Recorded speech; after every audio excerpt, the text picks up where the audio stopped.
If you think that all Super Minis look the same, then think again, because there is one small hatchback that really stands out, and that is the Chrysler Ypsilon.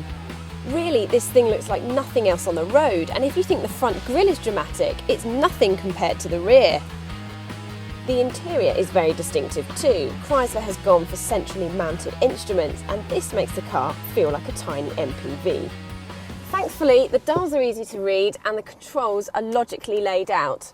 And if you avoid the sparse entry-level model and go for the next one up, the kit is actually quite good. You get 6 airbags, leather-bound steering wheel, air conditioning, alloy wheels and heated door mirrors.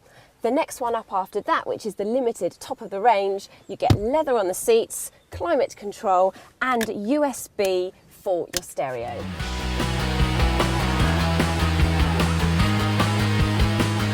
The Ypsilon comes with either 2 petrol engines or 1 diesel, but the choice is the 900cc turbo petrol engine. This one returns 67 miles to the gallon and, thanks to its low emissions, costs nothing to tax. Although this car is badged as a Chrysler, it's actually based on a Fiat Panda, and with that you get the same benefits of the high gear lever and the light easy steering, and then you have a city button to make the steering even lighter for those tighter manoeuvres. As you can see going around this roundabout, it made very light work of it indeed.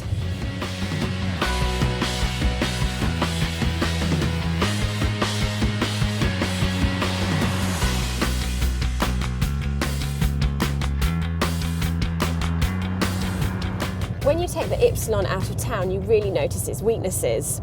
That's because at higher speeds the steering feels wishy-washy, which doesn't exactly inspire confidence in the car. Neither does the amount of body roll that you get around the corners. And in fact, you would think that because the suspension is quite soft, that it would absorb the lumps and bumps very well. But it doesn't do that either. Dynamically, it's not as good as a Ford Fiesta. It's also not as quiet as one either.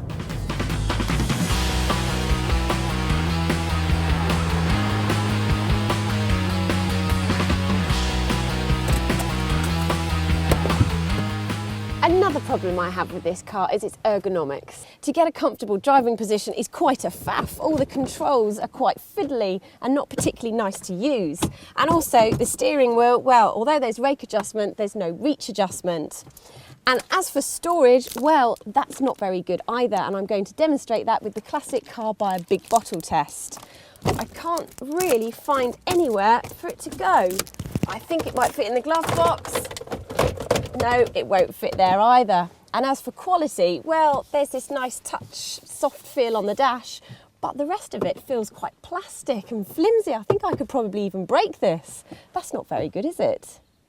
Life for rear passengers is not that great either. Now, these seats are in the position of an average size adult, perhaps somebody Matt's size, and knee room is pretty good. Headroom, however, is quite poor. I'm tiny and even I'm struggling. And if you go for the sunroof and you hit your head on this, which is quite easily done, it's actually quite hard. It hurts. And then there's the boot. It's actually an okay size for a Super Mini. The problem comes when you want to carry larger loads. You fold the seats down and you don't get a completely flat surface like you do with a Volkswagen Polo.